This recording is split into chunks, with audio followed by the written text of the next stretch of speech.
Hello students, I am your science faculty at JR.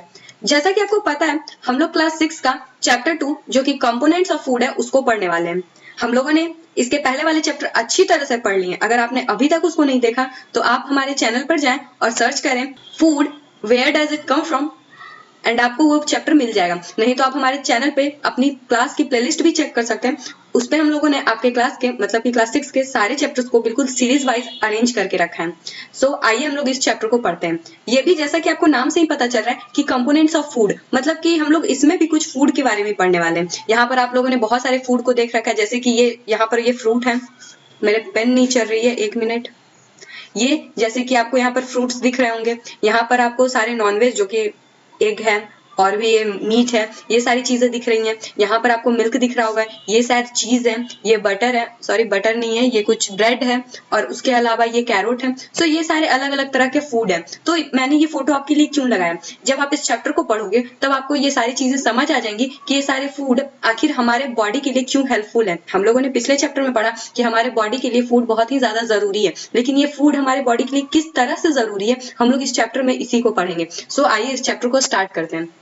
So introduction, मैंने आपको पहले ही बताया कि ये चैप्टर कहीं ना कहीं फूड के अराउंड रिवॉल्व करती है। मतलब कि आप इसमें बस फूड के बारे में पढ़ोगे कि फूड क्या होता है। फूड क्या होता है ये आप पिछले चैप्टर में भी पढ़ चुके हैं, लेकिन इसमें हम लोगों ने इस पर ज्यादा फोकस करना है कि फूड में आखिर ऐसा क्या है जो हमारे बॉडी के लिए हेल्पफुल है, जो हमें एनर्जी देती है, जो हमारे बॉडी को प्रोटेक्ट करता है डिजीजेस से। सो इसका रीजन आपके मन में भी आया होगा क्वेश्चन कि आखिर ऐसा क्यों होता है कि जब हम लोग फूड खाते हैं तो हम लोग को बहुत सारी डिजीजेस होने से प्रिवेंट हो जाती है, मतलब हम लोग बच जाते हैं उन बीमारियों को होने से। तो हम लोग इसका आंसर इस चैप्टर में पढ़ेंगे।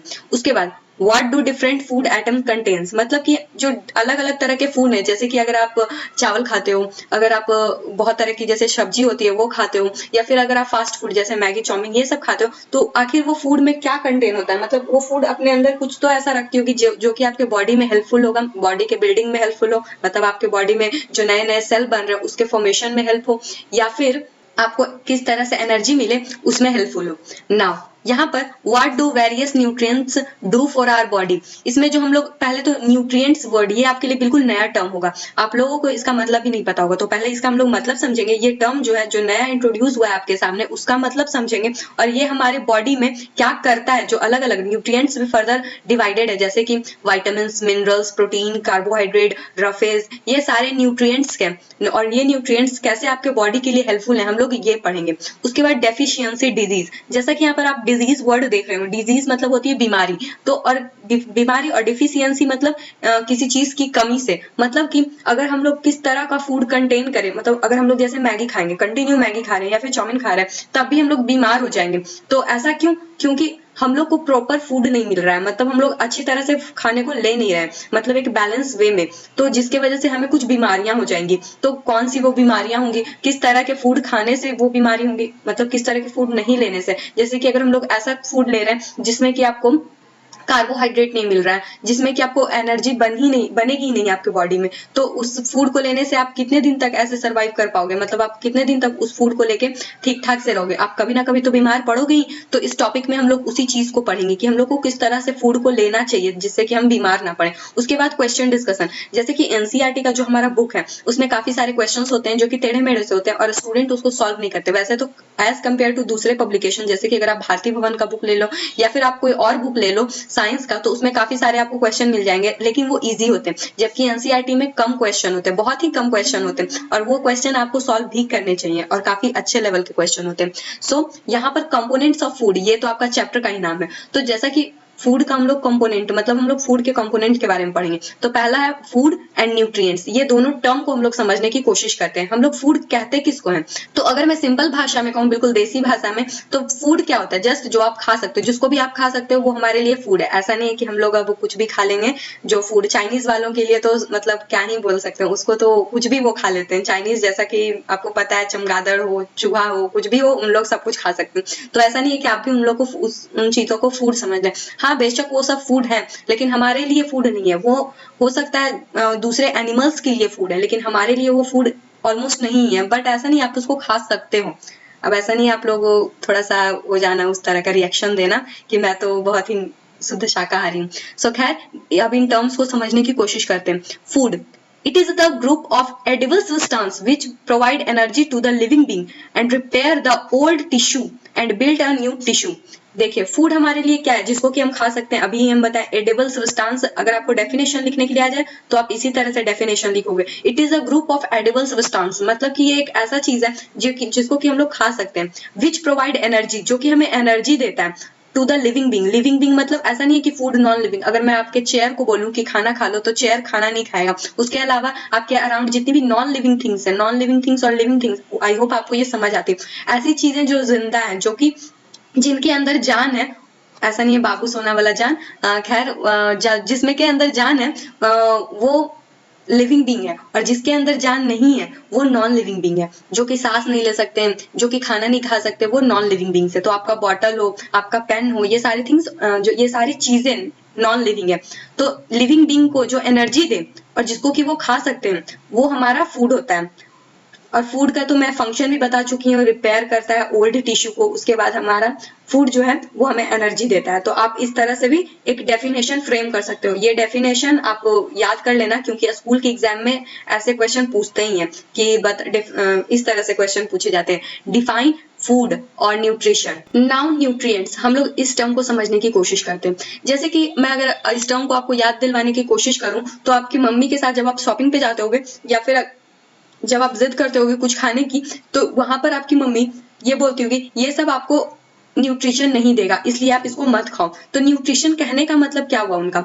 तो न्यूट्रिशन एक ऐसा प्रोसेस होता है, या फिर मैं कहूँ तो ऐसी चीज होती है जैसे कि अगर आप फूड कंज्यूम करते हो, खाते हो, तो आपको फूड से एनर्जी मिलती है, आप फूड की वजह से ग्रोथ कर पाते हो, और ग्रोथ कर पाते हो आपका बॉडी जो होता है डेवलप होता है, आपके बॉडी में सर्टेन टाइप ऑफ डेवलपमेंट होती है। तो वो डेवलपमेंट जिस वजह से हो रही है उसको हम लोग न्यूट्रिशन बोलते हैं। न्यूट्रिशन की वजह से ही आपके बॉडी में ग्रोथ होता है, आपके बॉडी में डेवलपमेंट होती है, और आपके बॉडी में एनर्जी आपको मिलती है। तो यहाँ पर मैंने इसकी डेफिनेशन लिख रखी है। The process of consuming nutrients required for the growth and the development of our body and to obtain energy is known as nutrition. So ये definition हो गया कि जो हमारे बॉडी के लिए जरूरी है, जो हमारे बॉडी के रिक्वायरमेंट को फुलफिल करती है, उसी को हम लोग न्यूट्रिएंट्स बोलते हैं, या फिर उस प्रोसेस को हम लोग न्यूट्रिशन बोलते हैं। Now diet and mall nutrition.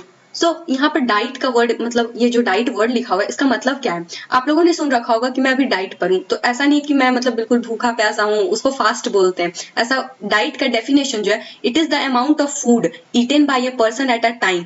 आप एक टाइम पर, जैसे कि हम आपको भी पता है एक आदमी नॉर्मल इंसान 3 टाइम खाना खाता है, जो भूखड़ होते हैं आप लोगों की तरह वो 4 टाइम से ज्यादा ही खा लेते होंगे। आप लोग कमेंट करके बता सकते हो कि आप लोग कितने टाइम खाते हो। खैर मैं तो भूखड़ नहीं हूँ, तो मैं जनरली 3 टाइम खाती हूँ। यहाँ पे 3 इस तरह से मैंने कुछ खराब लिख दिया, हाँ, तो मैं 3 बार खाना खाती हूँ, या फिर कोई भी नॉर्मल इंसान 3 ही बार खाना खाता है। तो वो एक टाइम पे जितना खाना खाता है, लेट से मैं दोपहर में जितना खाना खाती हूँ वो मेरा जितना अमाउंट है, मतलब लेट से मैं इतना खाना खाती हूँ, खैर इतना तो नहीं खाती लेकिन फिर भी आप मान लो इतना खाना खाती हूँ, तो वो हमारा जो अमाउंट है वो डाइट हुआ। मैं एक टाइम पर जितना भी खाना खाऊंगी, लेट से अगर मैं इस डाइट में, मैं बोल सकती हूँ कि मैं अपने डाइट में आज राइस ऐड कर रही हूँ, आज मैं अपने डाइट में या फिर सलाद ऐड कर रही हूँ, सैलेड जिसको बोलते हैं। तो इस तरह से लोग इस वर्ड को यूज करते हैं। तो the amount of food eaten by a person at a time is known as diet. उसके बाद माल न्यूट्रिशन। माल न्यूट्रिशन हम कहते हैं किसको? मैं अगर सिंपल भाषा में इसको समझाने की कोशिश करूं, ये इतना लंबा चौड़ा डेफिनेशन देख के आप डर मत जाओ, मैं आपको इसको सिंपल में समझाने की कोशिश करती हूँ, बिल्कुल देसी भाषा में। सो माल न्यूट्रिशन कहने का मतलब, अगर आप न्यूट्रिएंट वाला फूड नहीं लेते हो, जैसे कि जो भी आपके बॉडी का रिक्वायरमेंट है, आपके बॉडी का रिक्वायरमेंट है एनर्जी, आपके बॉडी का रिक्वायरमेंट है कि आप कार्बोहाइड्रेट लो, आपके बॉडी का रिक्वायरमेंट है कि आप प्रोटीन वाला फूड लो, क्योंकि आपके बॉडी को वो चाहिए। लेकिन अगर आप वो बहुत लंबे टाइम तक नहीं लेते हो, आप अपने बॉडी को बहुत लंबे टाइम तक प्रोटीन नहीं देते हो, आप अपने बॉडी को बहुत टाइम तक मिनरल नहीं देते हो, तो आप बीमार पड़ जाओगे। और आपको बीमार जो, आप ऐसा नहीं है कि बिल्कुल एक दिन में बीमार पड़ जाओगे, आप थोड़े टाइम के बाद, लेट से मैं आपको एक एग्जांपल देती हूँ। जो ऐसे आप डॉक्टर के यहाँ जब जाते होगे तो वहां पे एक सिरिंज होता है, और वो पानी इस तरह का एक बॉटल होता है, उसमें बिल्कुल वाटर होता है, बिल्कुल क्लियर सा वाटर होता है, ट्रांसपेरेंट, वो नॉर्मल वाटर होता है जिसको कि 100% प्योर कह सकते हो आप। उसमें ना तो कोई मिनरल्स होता है, ना तो कोई आयंस होता है। अभी आप आयरन वर्ड को नहीं समझ सकते होगे। उसके बाद ना तो कोई इम्प्योरिटीज होता है, मतलब कि वो बिल्कुल 100% क्लीन होता है, उसमें कुछ भी नहीं होता, नो मिनरल्स भी नहीं होता। तो ये जो वाटर है, अगर आप कंटिन्यू इसको पीते हो तो आप इसको बीमार पड़ जाओगे। तो आप सोच रहे होगे कि अगर आप बिल्कुल क्लीन वाटर 100% प्योर वाटर पीने से बीमार कैसे पड़ सकते हो। तो इसका रीजन है कि आपके बॉडी को प्रॉपर मिनरल नहीं मिल रहा है। जैसे कि आपको पता है कि हमारे जो सॉइल है, वाटर कहाँ, जमीन से आती है, मतलब आप जमीन से जब पानी को निकालते हो तो उसमें सर्टेन अमाउंट ऑफ मिनरल्स होता है, मिनरल्स जिसको कि आप हिंदी में खनिज भी बोल सकते हो, जैसे कि आयरन का कंटेंट उसमें मिल जाएगा आपको। उसके अलावा भी सर्टेन टाइप ऑफ मिनरल्स मिल जाएंगे, तो आपका बॉडी उसके रिक्वायरमेंट से बिल्कुल फुलफिल रहेगा, तो आपको कोई भी माल न्यूट्रिशन नहीं होगा। जबकि अगर आप यही बहुत टाइम तक, यही जब आप सर्टेन टाइप ऑफ न्यूट्रिशन नहीं लेते हो बहुत टाइम तक, तो आपको बीमार होने के चांसेस बढ़ जाते हो और आप माल न्यूट्रिशन से सफर करते हो। माल न्यूट्रिशन मतलब कि deficiency of water, deficiency of nutrients. Now मैं इस लंबे चौड़े डेफिनेशन को पहले पढ़ देती हूँ। If a person does not gate adequate food or if he or her diet does not contain all nutrients, he or she become weak. When the body does not get adequate nutrients, it is said to be suffering from malnutrition. Now आपका जो main definition है यहाँ से when, और यहाँ जो लिखा हुआ है यहाँ से यहाँ तक, when the body does not get adequate nutrients, मतलब कि आपके बॉडी को जितना जरूरत है उतना अगर न्यूट्रिशन नहीं मिला तो आप सफर करोगे माल न्यूट्रिशन से। और यही है माल न्यूट्रिशन का मतलब कि आपके बॉडी को प्रॉपर फंक्शन करने के लिए न्यूट्रिएंट्स की जरूरत होती है, और अगर आप उतना न्यूट्रिएंट्स नहीं देते हो तो आप माल न्यूट्रिशन से सफर करोगे। So various food compounds are grouped in 3 classes. जितने भी फूड के कंपाउंड्स हैं या फिर जितने भी फूड्स के कंपोनेंट हैं उसको हम लोगों ने 3 मेन कैटेगरी में क्लासिफाई किया है। जो हमारा पहला है वो एनर्जी गिविंग फूड है, मतलब कि आप ऐसा क्या खाओगे कि जिससे आपको एनर्जी मिलेगी। तो आप कार्बोहाइड्रेट और फैट रिच फूड खाना। कार्बोहाइड्रेट अब आपको मिलेगा कहाँ, तो कार्बोहाइड्रेट आपको जैसे कि राइस में मिल जाएगा, जो चावल होते हैं, फिर पोटैटो आलू में मिल जाएगा। उसके बाद फैट, तो फैट आपको कहाँ मिलेगा, फैट आपको घी में मिलेगा, ऑयल में मिलेगा। तो अगर आप ये सारी चीजें खाते हो तो आपके बॉडी में एनर्जी बिल्कुल बना रहेगा। पर अगर आप एक्सेस खा लोगे तो आप मोटू राम बन जाओगे और आपका पेट वेट निकल जाएगा, फिर वो मुझे मत कहना कर। फिर उसके बाद बॉडी बिल्डिंग फूड। यहाँ पर बॉडी बिल्डिंग फूड कहने का मतलब, जो बॉडी बिल्डिंग फूड मतलब कि बॉडी बिल्डिंग वर्ड है उसका मतलब होता है कि सेल को जो बनाता है। तो हमारे बॉडी में जहां पे भी सेल का फॉर्मेशन हो वहां पर प्रोटीन्स वर्क करेंगे ही करेंगे, मतलब आपके बॉडी को प्रोटीन की जरूरत होगी तभी वो सेल बना पाएगा। तो हमारे बॉडी बिल्डिंग फूड में प्रोटीन्स का बहुत ज्यादा योगदान है। अब पूछोगे प्रोटीन कहाँ मिलती है, तो जितने भी दाल होती हैं, पल्सेस होते हैं, मतलब कि जिसको कि दाल तो आपके घर में रोजाना बनता ही है, तो उन दाल में प्रोटीन्स बहुत ही ज्यादा होता है। तो आप जब प्रोटीन को खाते हो, मतलब प्रोटीन को लेते हो, तो आपकी बॉडी में सेल का फॉर्मेशन होता है और आपकी बॉडी काफी अच्छे से ग्रोथ को शो करती है। Now protective food. अब आपको पता है कि फूड को जब आप लेते हो सर्टेन टाइप ऑफ फूड, तो वो आपके बॉडी को प्रोटेक्ट भी करती है। जैसे कि विटामिन सी, आपको भी पता है कि कोरोना के टाइम पे विटामिन सी को लोग ज्यादा कंज्यूम कर रहे थे। क्यों? क्योंकि ऐसा कहा जा रहा था कि वो हमारी बॉडी को प्रोटेक्ट करता है फ्रॉम कोरोना, मतलब कोरोना से वो हमारी बॉडी को प्रोटेक्ट करता है। तो जितने भी विटामिन होते हैं और मिनरल्स होते हैं ये हमारे बॉडी के प्रोटेक्शन में यूज होता है, तो इसको हम लोग प्रोटेक्टिव फूड बोलते हैं। तो मेजरली हम लोग इसी में क्लासीफाई किए हुए हैं फूड को। और उसके अलावा हम लोग इन सारी चीजों को, carbohydrate, fat, protein, vitamins, minerals, इन सारी चीजों को सेपरेट भी पढ़ेंगे, जिससे कि आपको सब कुछ अच्छी तरह से समझ आए। अभी मैंने यहाँ पर बस आपको एक ओवरव्यू दिया है।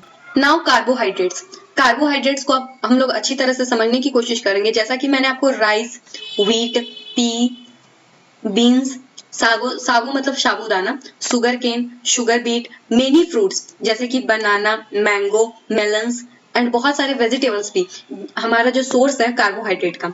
तो कार्बोहाइड्रेट के इतने सारे जब सोर्स हैं तो आप इन सारी चीजों में से कुछ भी कंज्यूम करते हो, खाते हो, तो आपको कार्बोहाइड्रेट मिल जाएगा। अगर आप सोयाबीन खाते हो, व्हीट खाते हो, चावल खाते हो, सबसे ज्यादा जो मेन रिच करते हैं, मतलब बहुत ज्यादा हाई अमाउंट में जो कार्बोहाइड्रेट है वो राइस में होता है और व्हीट में होता है। व्हीट में तो एज कम्पेयर टू राइस कम ही होता है, लेकिन राइस में बहुत ज्यादा होता है। उसके अलावा बहुत सारे कार्बोहाइड्रेट के भी बहुत सारे टाइप होते हैं, जैसे कि cellulose, starch, sucrose, glucose and fructose are important carbohydrate. ये सारे कुछ इंपॉर्टेंट कार्बोहाइड्रेट हैं जो कि हमारे बॉडी के लिए बहुत ज्यादा जरूरी है। जो हमारा स्टार्च है ये आपको मिल जाएगा पोटैटो में काफी ज्यादा स्टार्च होता है। उसके बाद सेलुलोज हम लोग के बॉडी में होता नहीं है, ये जनरली प्लांट्स में होता है। ये प्लांट्स का एक पार्ट है, जिसको कि हम लोग डाइजेस्ट भी नहीं कर सकते। ये एक ऐसा कार्बोहाइड्रेट है जिसको कि डाइजेस्ट करना मतलब पचा पाना ह्यूमन बॉडी के लिए पॉसिबल नहीं है। उसके अलावा जो सुक्रोज है, ग्लूकोज है और फ्रक्टोज है, ये आपके बॉडी में ही फॉर्म होता है, बनता है फूड के कुछ प्रोसेस से। आप ये जो टर्म है, जब आप क्लास 10th में एक चैप्टर है लाइफ प्रोसेस, जब आप उसको पढ़ोगे तो उस चैप्टर में इन सारे टर्म्स को अच्छी तरह से बिल्कुल डिफाइन किया गया है और इन सारे टर्म्स के बारे में अच्छी तरह से पढ़ाया भी गया है और आपको काफी मजा भी आएगा जब आप लाइफ प्रोसेस को पढ़ोगे। Now carbohydrate are the compounds which is made up of 3 main elements. अब कार्बोहाइड्रेट्स बना किस चीज से होता है, तो वो कार्बन से बना होता है, हाइड्रोजन से बना होता है और ऑक्सीजन से बना हुआ होता है। अगर अभी तक आप लोगों ने इन सब वर्ड से नहीं फेमिलियर है, मतलब कि एलिमेंट्स क्या होते हैं, इन सारी चीजों से आप फेमिलियर नहीं हो, तो मैं इसको समझाने की कोशिश करती हूँ।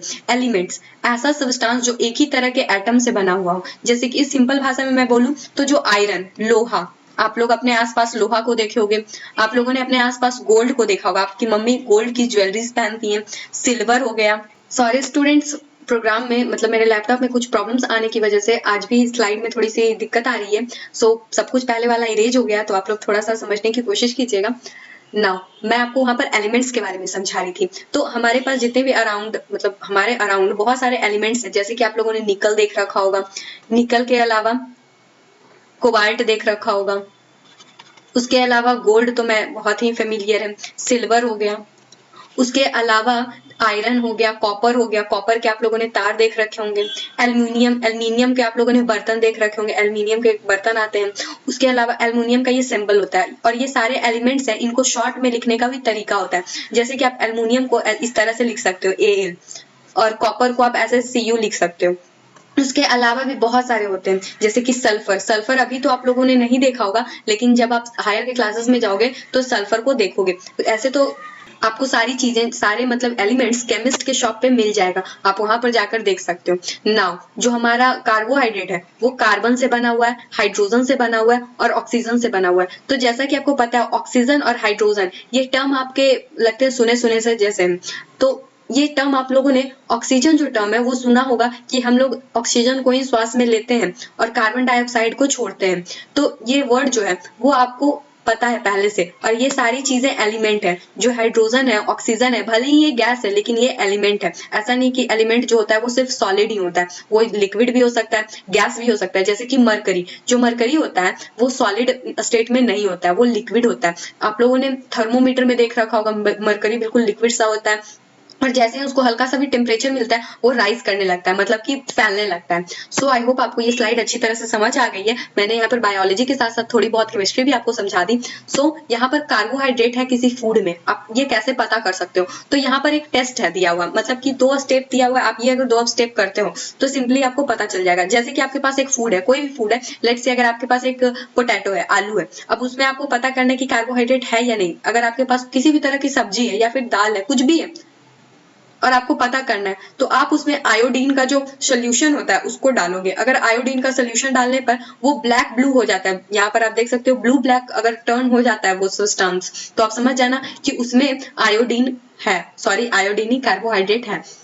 सो यहाँ पर आपके एग्जाम में अगर लिखने आ गया स्टेप तो आप इस तरह से लिखोगे, take the food item in the test tube and add 2 to 3 drop of dilute iodine solution.